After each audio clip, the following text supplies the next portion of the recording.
Alors le point de côté est une douleur sévère au niveau du ventre ou de l'abdomen qui se situe en général sur le côté ou au milieu.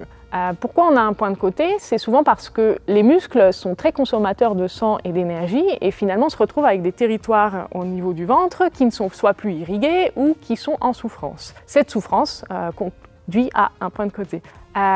Vous inquiétez pas, ce point de côté peut disparaître, il suffit soit de bien respirer selon l'origine, soit d'arrêter l'effort et en général il disparaît assez rapidement.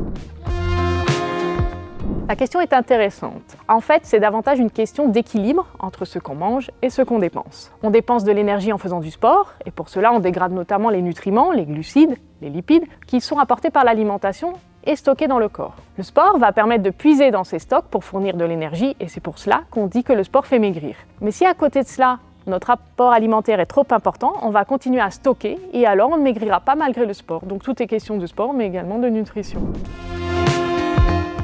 Alors tout d'abord, pour vivre, toutes nos cellules ont besoin d'oxygène, y compris les muscles. Lorsque nous inspirons, nos poumons absorbent l'oxygène qui est transporté par le sang jusqu'aux muscles. Nos usines à oxygène, que l'on appelle les mitochondries, sont présentes partout dans notre corps et en grande quantité dans les muscles. Elles vont utiliser l'oxygène pour dégrader les nutriments, glucides, lipides apportés par l'alimentation, et les transformer en énergie. Avec l'effort, les muscles ont besoin de produire davantage d'énergie et leurs usines vont donc fonctionner davantage pour la fournir. Pour cela, elles ont donc besoin de carburant et donc d'oxygène.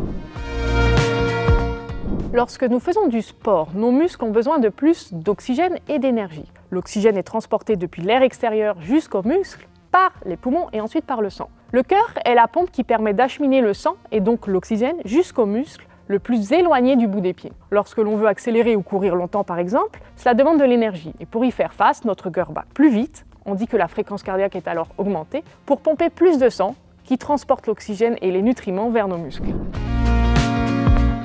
Pendant l'effort, notre corps perd de l'eau par la transpiration. Se réhydrater nous aide à rester en bonne santé et à être plus performants en remplaçant l'eau que nous perdons. Elle permet à nos muscles et à nos organes de fonctionner correctement et nous aide à rester énergiques. Dans la transpiration, il y a également de nombreux minéraux, dont le sodium, que l'on appelle le sel, et si l'effort est intense ou long, il faut parfois ajouter ce genre de minéraux, et notamment le sel, dans notre boisson d'effort.